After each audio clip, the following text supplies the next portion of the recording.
সকালের বাসি কাজ তো কমপ্লিট। এবারে যেইটাই আমি সবসময় বেশিক্ষণ থাকি সেই বাড়িটাই আমি চলে এসেছি, সেই রুমটাতে। সেটি হলো আমার রান্নাঘর। তা আমি রান্নাঘরে আজকে আলু পোস্ত করছি দুপুরের জন্য। লাউ শাক দিয়ে আলু দিয়ে পোস্ত করছি। আরও কিছু করব, তোমরা দেখতে থাকো না। আর তোমরা কে কেমন আছো সেটাও বলো। এবারে আমি কতগুলো মাছ আমি ভেজে নিচ্ছি। এই মাছ দিয়ে আমি সর্ষে বাটা দিয়ে করব। আমি সেই তেলের মধ্যে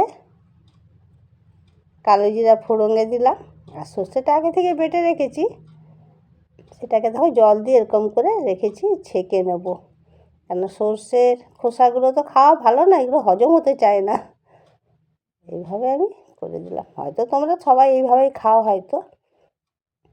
এর মধ্যে আমি কাঁচা লঙ্কা, লবণ, হলুদের গুঁড়ো,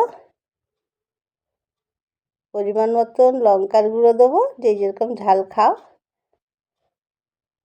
আমরা এরকমই খাই, আজ আমার বাড়ির রান্না হচ্ছে এরকম। এবার ধনে পাতা দিয়ে দেবো।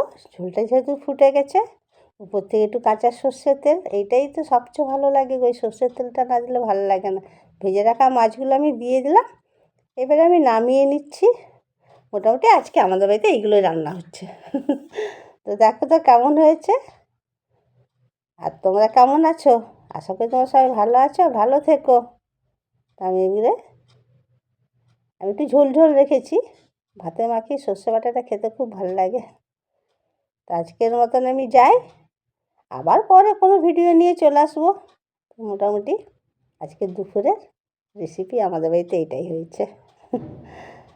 তো টাটা, বাই বাই, তোমরা ভালো থেকো।